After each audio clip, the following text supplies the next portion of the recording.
कई महीने तक मैं स्कूल से भाग जाता था। देखिए, मुझे कभी भी डॉक्टर नहीं बनना था, मुझे यूनियन लीडर बनना था। मैं स्कूल छुट्टी हुई तो मैं उनको पीछे से गया, बोला सर मैं तकरीर करूँगा। कभी पहला नहीं आते थे हम लोग, 60 नंबर रहता था, और क्योंकि 60 ही बच्चे थे, अगर ज़्यादा होते तो और पीछे जाता था। अब कोई यकीन नहीं आएगा अकरम, मैंने ज़िंदगी की पहली फिल्म 10वीं पास होने के बाद देखी। तो फिर वो खड़े हो गए मैडम और बोले अगर ये लड़का आएगा तो अब मैं लेक्चर नहीं लूँगी। जो प्रोफेसर मुझको MBBS में बोलते थे कि यार तू क्यों एक सीट ज़ाय किया जब तुझे इंटरेस्ट नहीं था, वो लोग अपने बच्चों का ऑपरेशन मुझसे कराने लाते थे। पता नहीं कितना कमाया, लेकिन मुझे अभी भी स्टेपनी बदलना नहीं आता गाड़ी का, लोग बदल देते हैं। बोला अरे ईयरिंग क्या हो गई इसकी?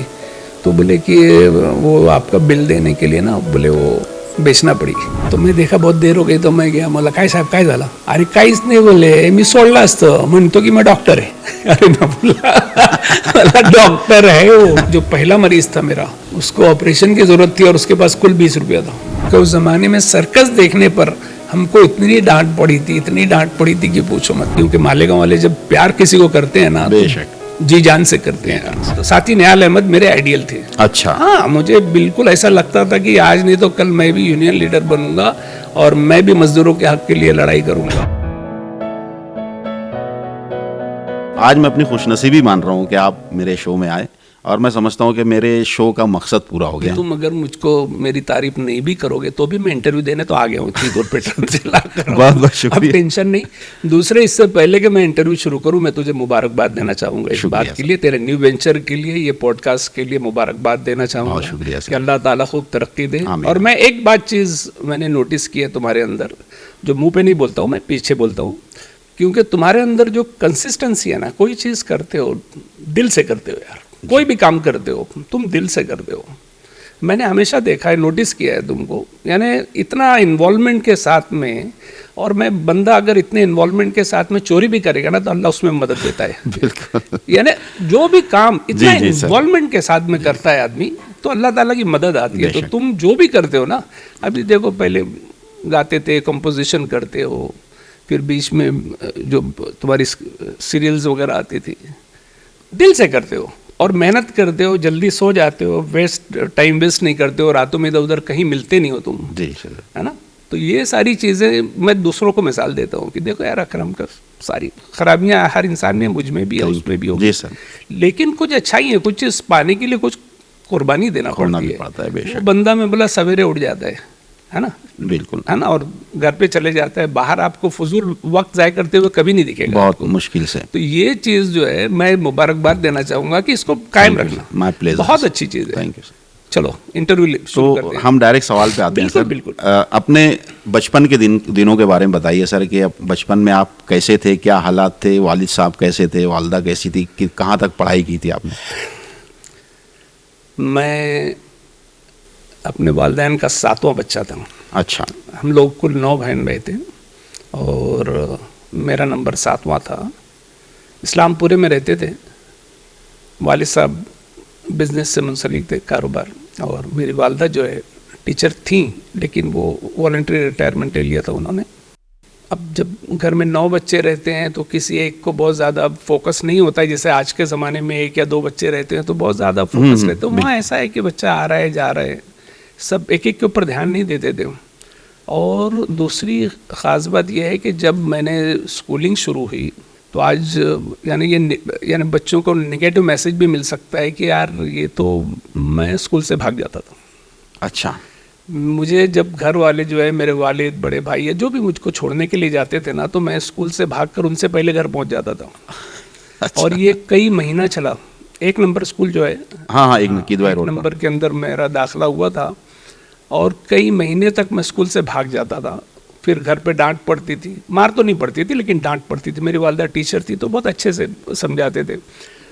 फिर यानी कि मुझे एक आइडिया आ गई, घर पे डांट नहीं पड़नी। तो फिर मैं क्या करता था कि स्कूल से नदी पे भाग जाता था। अच्छा। पीछे मौसम नदी थी तो हम लोग नदी पे भाग जाता था और घूमते रहता था। जब घंटी बजती थी स्कूल ख़त्म होने की तो मैं सब बच्चों के साथ घर आ जाता था। तो ये चल जाता था कि इसको समझता नहीं था कि ये भाग जाता है।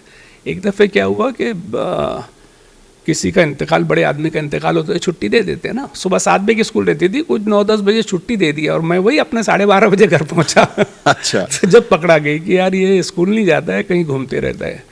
तो ये बताने का मकसद ये है कि अगर कोई बच्चा, तुम्हारे घर में कोई छोटा बच्चा अगर इस तरीके से स्कूल से भाग रहा है, तो तुम उसकी पूरी ज़िंदगी का फैसला मत कर दो कि ये ज़िंदगी में कुछ कर ही नहीं सकता, है कि नहीं। ये कभी कभी जो है उसको सुर पकड़ने को टाइम लगता है। तो मुझे भी जो है, मेरा यानी कि मैं जहाँ तक समझता हूँ कि लोग समझते होंगे कि शायद मैं जूनियर केजी या सीनियर के, जूनियर केजी सीनियर केजी तो हमने पढ़ाई नहीं, डायरेक्ट पहली जमात में दाखिला हुआ। अच्छा। और कभी पहला नहीं आते थे हम लोग, 60 नंबर रहता था, और क्योंकि 60 ही बच्चे थे। अच्छा, अगर ज़्यादा होते तो और पीछे जाता था। इसके लिए जो हमारा बहुत स्कूलिंग, बहुत एकेडमिक्स जो है, प्राइमरी पहली से ऐसा कुछ नहीं था, ब्राइट था, बल्कि मैं तो बोलूँगा कि 5वीं जमात तक मैं ऐसे ही था। यानी नॉन स्पेसिफिक जो बच्चे रहते हैं वो आते हैं जाते हैं। 5वीं जमात के अंदर एक मेरा टर्निंग पॉइंट ये था कि हम लोग बिरादर बाग, इस्लामपुरे से बिरादर बाग रहने के लिए आ गए ना, तो वहाँ पर नंबर 10 प्राइमरी स्कूल पत्थर वाली जो बोलते हैं उसके अंदर दाखिला लिए। वहाँ पर तकरीरी मुकाबले की रिहर्सल चल रही थी। अच्छा। हाँ, मेरी क्लास ऐसे थी और सामने जो है हेडमास्टर का ऑफिस था, उसी के अंदर लोग प्रैक्टिस करते थे। और मैं पढ़ने में अच्छा नहीं था, तो तकरीरी मुकाबले में चांस उनको दिया जाता था कि जो पढ़ने में अच्छे रहते थे, तो उनको दिए थे। तो और मुझे शौक था, तो मैं देख देख कर वहाँ सुनते सुनते मुझे पूरी तकरीर याद हो गई थी। अच्छा। तो एक दिन जो है वो कंपटीशन से 2 रोज़ पहले ना, वो जो कैंडिडेट थे उनकी आवाज़ बैठ गई बच्चों की। अब सब परेशान कि अब किसको किया गया है। तो मैंने खुर्शीद खलीकी हज़रत थे, अल्लाह गरी के रहमत करे, हेडमास्टर थे हमारे। मैं स्कूल छुट्टी हुई तो मैं उनको पीछे से गया, बोला सर मैं तकरीर करूँगा। तो बोले 2 रोज़ रह गया, तू कैसे करेगा बेटा? मतलब मुझे याद है। तू याद कैसे करेगा? मतलब मुझे याद है। बोले क्या बात कर रहे हो? बोले हाँ। वापस स्कूल खुलाए, ऑफिस खुलवाए, मुझे बोले सुना।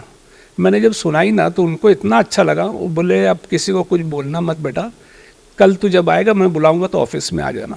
सब टीचर्स को बुलाए और मुझको बोले कि सुना बेटा। और जब मैंने तकरीर की तो सबको इतना अच्छा लगा कि मैं फाइनल कैंडिडेट, और फिर मैंने यानी पहला इनाम भी लिया था। शेख उस्मान एजुकेशनल ट्रस्ट के ज़ेर एहतमाम होता था वो जमूर हाई स्कूल में, और पहला इनाम। और उसके बाद से तो जब तक मालेगांव में रहा अल्हम्दुलिल्लाह, यानी हर बार पहला इनाम। हाँ, यानी कि वो ऐसा है कि एक दिन हफीज़ अंसारी सर जो सिटी कॉलेज के थे, मुझे देखे कंपटीशन शुरू होने से पहले, बोले अब की तेरे को नहीं दूंगा, बोले तू हर साल ले जाता, बोले अब दूसरे को दे, बोले भाग, बोले तू हमेशा ले जाता है। अच्छा। हाँ, लेकिन मजबूरन देना पड़ा था उन्हें भी। तो वहाँ से वो टर्निंग पॉइंट, मतलब वो वहाँ से मुझे पढ़ने का, हाँ ये मैं बता रहा था कि जब मुझे तकरीरी मुकाबले में पहला इनाम मिला जी, तो वहाँ से मुझे रिकग्निशन मिला, सब जगह जाता था, लोग पहचानने लगे थे। तो मुझे फिर उसके अंदर ऐसा लगा कि नहीं यार पढ़ना भी चाहिए। तो फिर मैं वहाँ से पढ़ाई पे ध्यान दिया। और फिर उसके बाद में मैं उस ज़माने में 7वीं जो है बोर्ड का एग्ज़ाम होता था। जी हाँ। तो बोर्ड का एग्ज़ाम दिया तो उसके अंदर मैं स्कूल टॉपर। माशाअल्लाह। तो वहाँ से जो है समझ लो धीरे धीरे सुर पकड़ में आया। उसके बाद ये डॉक्टरी की तरफ रुझान मतलब किस तरह से हुआ ये? देखिए, मुझे कभी भी डॉक्टर नहीं बनना था। अच्छा। हाँ, मुझे यूनियन लीडर बनना था। मैं जो है, हम लोग जो है, इनकलाब जिंदाबाद। 70s का ज़माना अगर तुम लोगों ने जिसने भी देखा होगा उसको याद होगा कि साथी निहाल अहमद का ज़माना था। तो उनकी तकरीरें सुनते थे, वो मज़दूरों के हक़ के लिए लड़ते थे, तो बड़ा अच्छा लगता था कि यार ये किसी के हक़ के लिए लड़ना अच्छा है। तो मुझे भी यूनियन लीडर, यानी साथी निहाल अहमद मेरे आइडियल थे। अच्छा। हाँ, मुझे बिल्कुल ऐसा लगता था कि आज नहीं तो कल मैं भी यूनियन लीडर बनूंगा और मैं भी मज़दूरों के हक़ के लिए लड़ाई करूंगा। बहुत अच्छा लगता था यार। फिर उसके बाद में मेरे बड़े भाई डॉक्टर जावेद फरानी जो है वो डॉक्टर बनकर जब आए तो मैं उनके दवाखाने में स्कूल से छूटने के बाद में कंपाउंडिंग करता था, कंपाउंडर जैसा। अच्छा अच्छा। हाँ, मैं यानी कि तो वहाँ पर रहते रहते मुझे थोड़ा सा मेडिकल का शौक़ हुआ कि यानी बड़े भाई को जब देखा कि वो किस तरीके से मरीज़ों से बात करते हैं, और रातों में विज़िट्स के लिए हम लोग जाया करते थे, कभी कभी भैया के साथ मैं भी चला जाता था विज़िट पर। तो लोगों को जब देखता था कि इतनी तकलीफ़ में है और इंजेक्शन के बाद दूसरे दिन वो मरीज़ आता था और बोलता था अल्हम्दुलिल्लाह अच्छा लग रहा है, तो मुझे लगा नहीं यार ये रिवॉर्डिंग ब्रांच है, इसके अंदर इनाम देखिए फ़ौरन मिल जाता है। कोई तकलीफ़ में है और आप उसका इलाज करते हैं और उसी वक्त उसको आराम मिल जाता है। तो मुझे ऐसा थोड़ा शौक़ हुआ।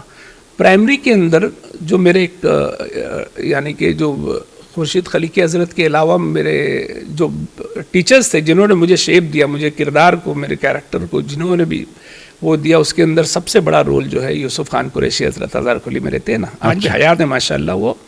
और इन लोगों ने मेरे पर बहुत मेहनत की। आज के बच्चों को जब मैं बोलता हूँ तो उनको लगता है कि किससे कहानियों की बात है।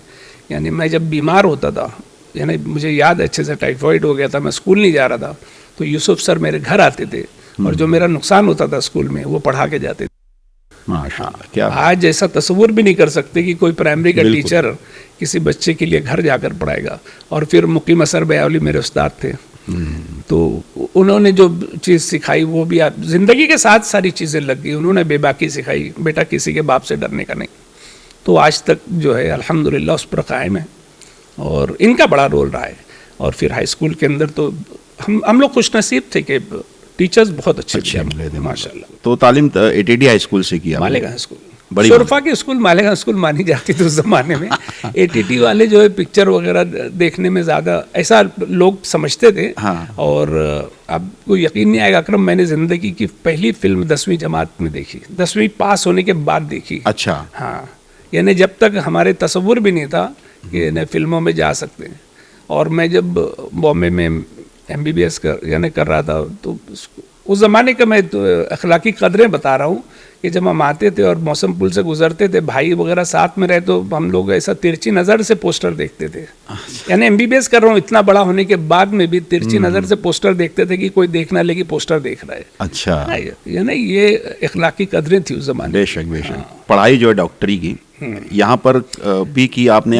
डायरेक्ट ना, यहाँ पर देखिए, यहाँ पर हाई स्कूल में 11वीं जमात तक की है, फिर उसके बाद में हम लोग बॉम्बे चले गए। अच्छा। पढ़ने के लिए एल्फिंस्टन कॉलेज में एडमिशन लिया। शुरू में बड़ी तकलीफ़ हुई क्योंकि उर्दू मीडियम से गए थे, तो शुरू में तो लेक्चर सब पूरा सर के ऊपर से जाता था, लेकिन थोड़े दिन लगता है उसको, फिर उसके बाद में पिकअप ले लेते हैं। और मैं तो कहूँगा कि आज अल्हम्दुलिल्लाह मेरे चारों बच्चे भी उर्दू मीडियम से पढ़े हुए हैं माशाल्लाह। हाँ, मैं खुद उर्दू मीडियम से। वहाँ पे हमने ये भी सुना है कि आप वहाँ पे ड्रामों वगैरह में भी हिस्सा लिया करते थे और एक्टिंग वगैरह का भी शौक था आपको? जी, वहाँ पर हम लोगों ने, कॉलेज तो जाते नहीं थे।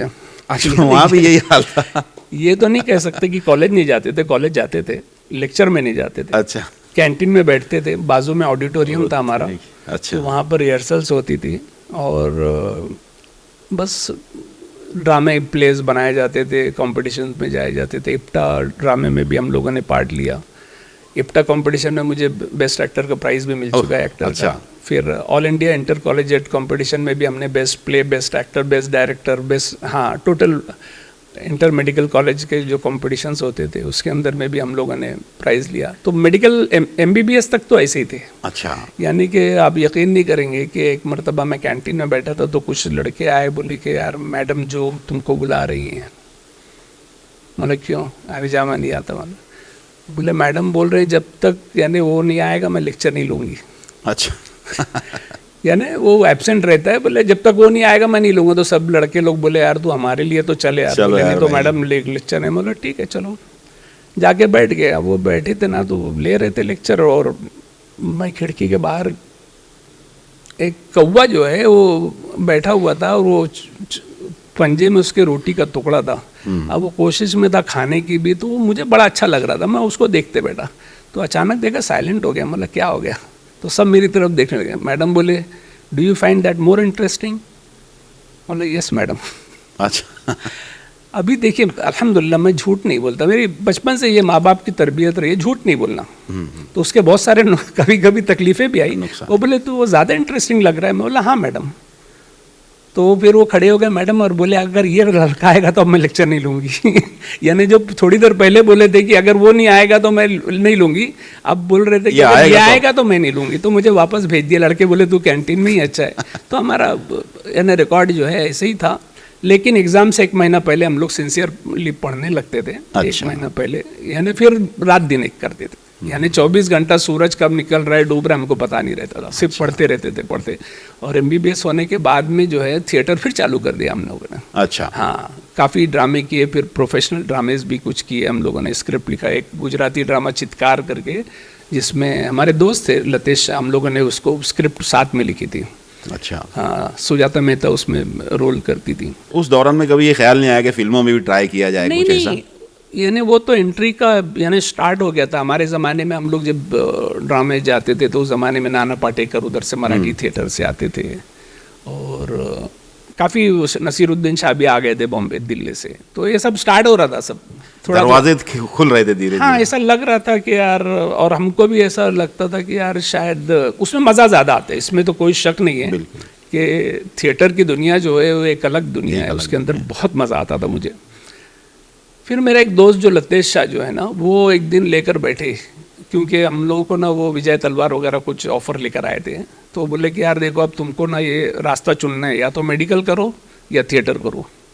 रात भर बैठे हम लोगों ने बात किया, फिर उसने भी सुझाव दिया कि यार देखो, यानी मेरे ख्याल से तुमको मेडिकल फॉलो करना चाहिए, ये चढ़ते सूरज की पूजा करने वाली बिल्कुल है ना दुनिया है, बोले जब तक रहो तुम स्टार हो तो तुम्हारे को पूछेगा, उसके बाद कोई नहीं पूछेगा। तो फिर हमारे दिमाग में वो बात समझ में आ गई, और फिर मैंने एमएस में एडमिशन लिया। अच्छा। और एमएस में एडमिशन के लेने के बाद में मैं इतना सिंसियर हो गया कि मेरे टीचर्स बोलते थे कि 25 साल में इतना सिंसियर स्टूडेंट नहीं देखा। अच्छा। हाँ, यानी एकदम कॉन्ट्रास्ट।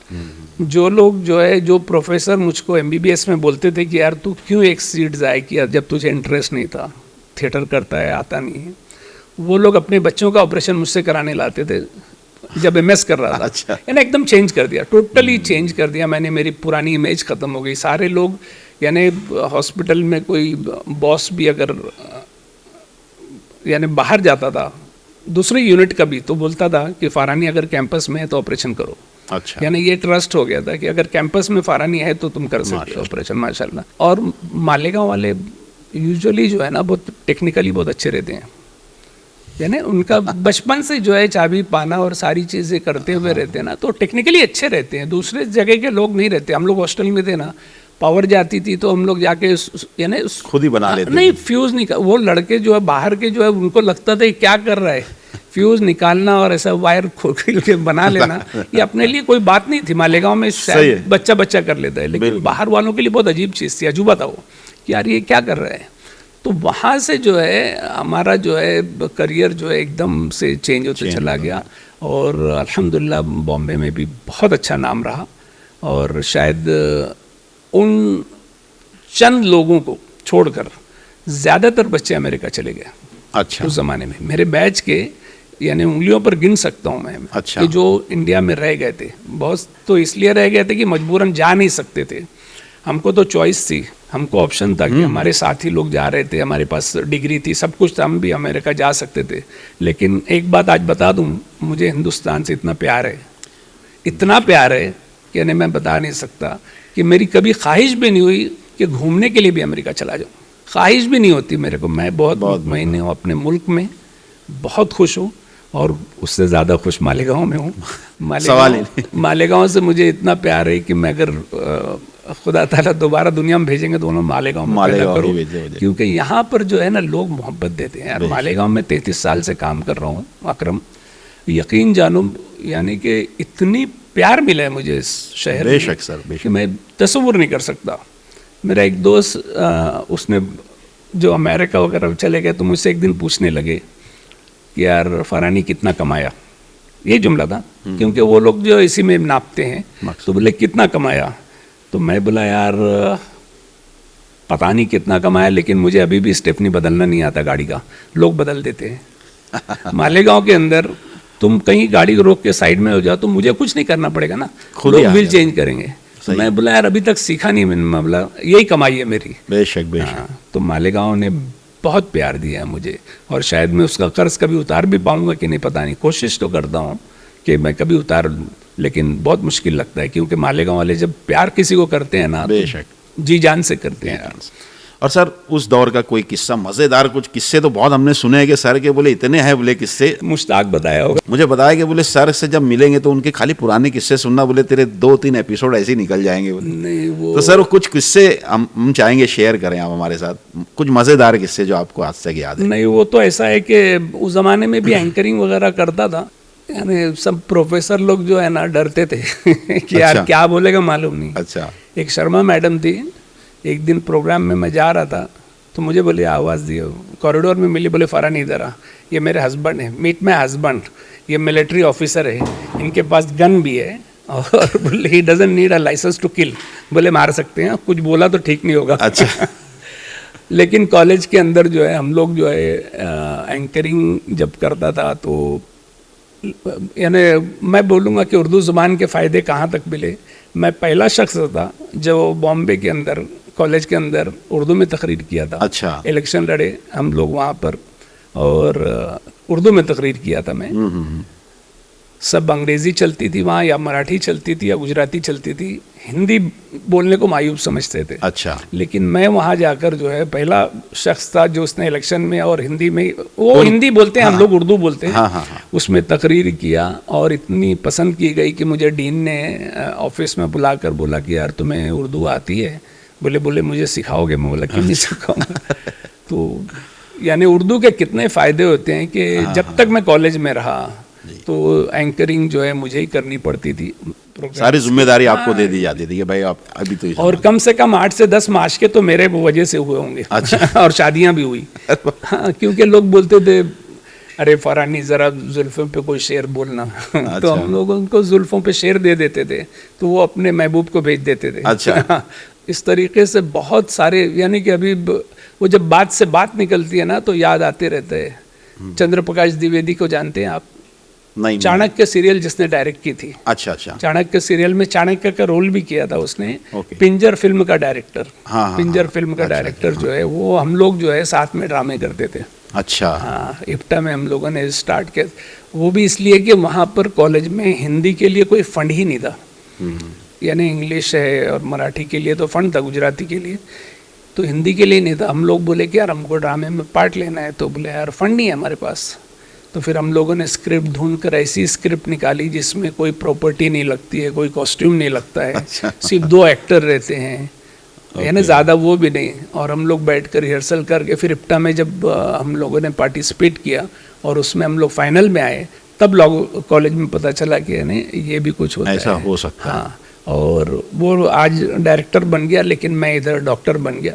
मुझे लेकिन कोई अफसोस नहीं है डॉक्टर बनने पर, अकरम आज बता दूँ, क्योंकि दोनों ही फील्ड जो है परफॉर्मेंस मांगती है। डेफिनेटली। थिएटर में भी परफॉर्मेंस रहता है, यहाँ ऑपरेशन थिएटर में परफॉर्मेंस रहता है, यहाँ पर भी तुमको आसाब पे कंट्रोल रखना पड़ता है। ऑपरेशन थिएटर में भी, वहाँ पर भी आसाब पे कंट्रोल चाहिए। कभी स्क्रिप्ट लाइन भूल गए, कुछ हो गया तो कैसे ड्रामों के अंदर क्या रहता है कि तुमको कंट्रोल रखना चाहिए कि सामने किसी को समझ में नहीं आना चाहिए कि हम लोग कुछ लाइनें भूल रहे हैं। तो दोनों के अंदर उसी की ज़रूरत होती है।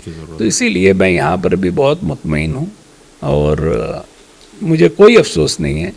और मैं दोबारा भी अगर मैं, यानी लोग बोलते हैं, बहुत सारे लोग पूछते हैं कि यानी अगर मौका मिलता तो आप क्या करते, तो मैं डॉक्टर ही बनना चाहूँगा। अच्छा। हाँ, क्योंकि इसके अंदर जो मुझे खुशी मिलती है, बिल्कुल, वो यानी मैं बता नहीं सकता हूँ उसकी खुशी।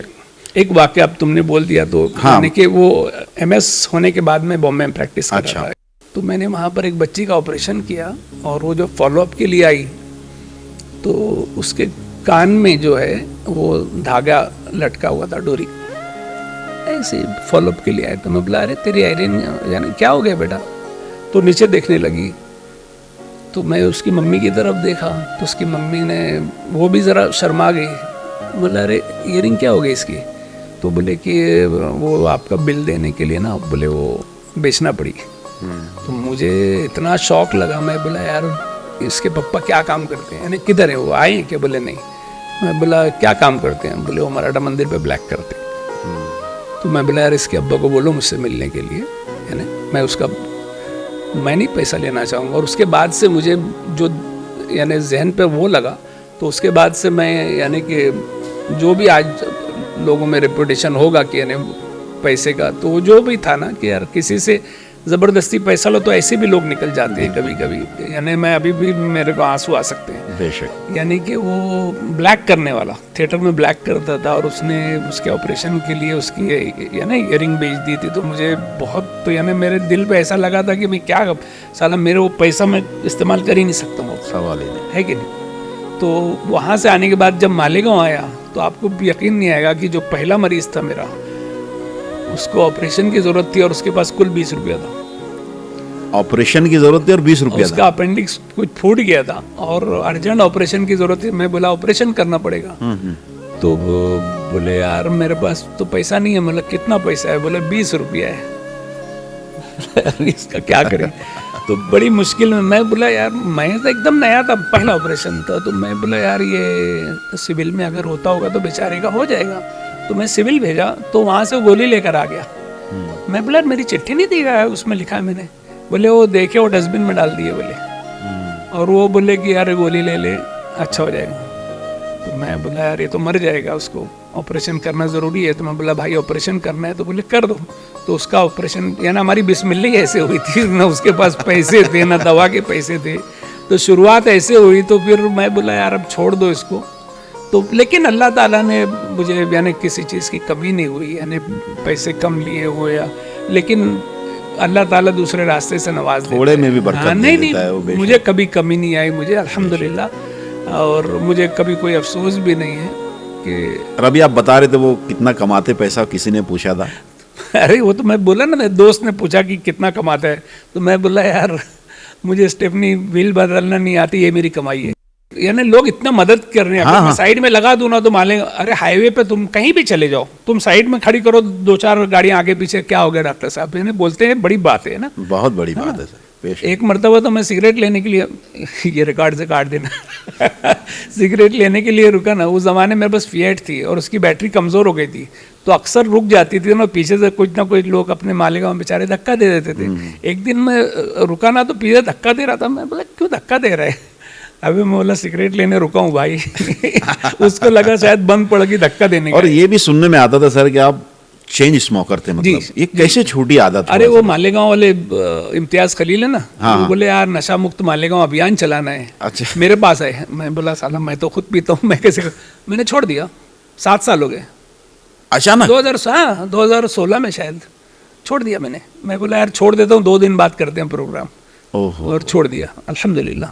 क्या बड़ी बात है सर, मतलब ये तो नहीं। और उसके बाद मुझे एंजियोप्लास्टी की ज़रूरत पड़ी, मुझे हार्ट अटैक भी आया।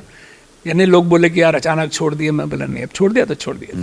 तो ऐसा होता है क्या सर, मतलब नहीं, अचानक कुछ नहीं, सिगरेट नहीं, छोड़ दे? वो तो शैतान था साला। अच्छा। वो बोल रहा था कि देख देर छोड़ा और ये सब हो रहा, चालू कर। पीते तो वो गलत था, नहीं पीना चाहिए, अच्छी चीज़ तो है नहीं, लेकिन आदत थी बस। यानी कॉलेज में भी वहाँ पर जो है अल्हम्दुलिल्लाह, यानी सारी बुरी आदतें तो आ गई थी हमें। नहीं, लेकिन उस पर आपने कंट्रोल किया सर, और ये सबसे बड़ी बात है कि उन मालेगांव आने के बाद में तो मैंने सारी चीज़ें जो है वहाँ की चीज़ें वहीं छोड़ देता हूँ। जैसे ऑपरेशन थिएटर में सब छोड़ के जाता हूँ ना, बम्बई की चीज़ें वहाँ छोड़कर मालेगांव आ गए और फिर मालेगांव के होकर रह गए। यानी बेचारों नहीं, आजकल देखो सर हॉस्पिटल्स वगैरह में जाके इधर उधर ऐसे ऐसे लोग नजर आते हैं, अपन सोचते हैं कि इनके पास पहनने को चप्पल नहीं है सर, ये कहाँ से ये सब खर्चे अखराजात पूरे कर पाते होंगे।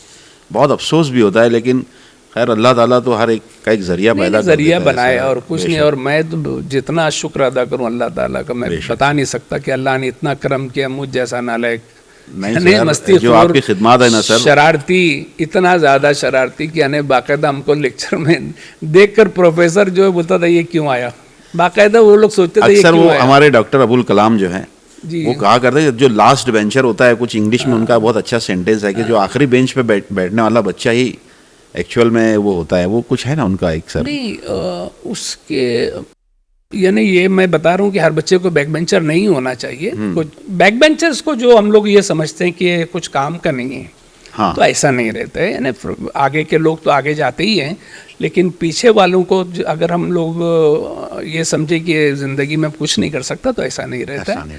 उस पीरियड के अंदर जो है, मैं बता रहा हूँ कि मैं कॉलेज जब डांडी मारते थे, जो भी करते थे, उस ज़माने में सीखने का बहुत मिला मुझे मौका। यानी कि लोगों से इंटरेक्शन होते थे, लोगों से मुलाकात होती थी, तो सीखने का बहुत मौका मिलता था। बहुत अजीब अजीब लोगों से यानी मुलाकात होती थी, बहुत करोड़पति अरबोपति लोगों से मिलते थे जो ऐसा यानी कि एकदम मॉडेस्ट रहते थे, जिसको बोल नहीं सकते हैं कि यार इतना बड़ा आदमी है।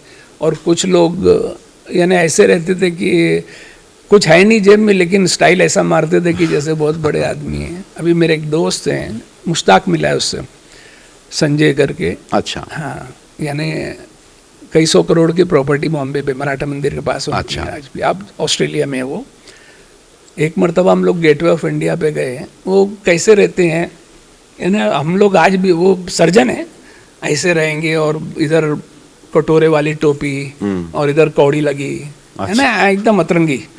हाँ, तो हम लोग उधर नो पार्किंग में खड़ी कर दिया, पुलिस ने पकड़ लिया। अब ये संजय उससे पुलिस वाले से बात कर रहा, क्या कर रहा था पता नहीं, तो मैं देखा बहुत देर हो गई, तो मैं गया, मला काय साहेब काय झाला, अरे काहीच नाही बोले, मी सोडला असतं, म्हणतो की मैं डॉक्टर है।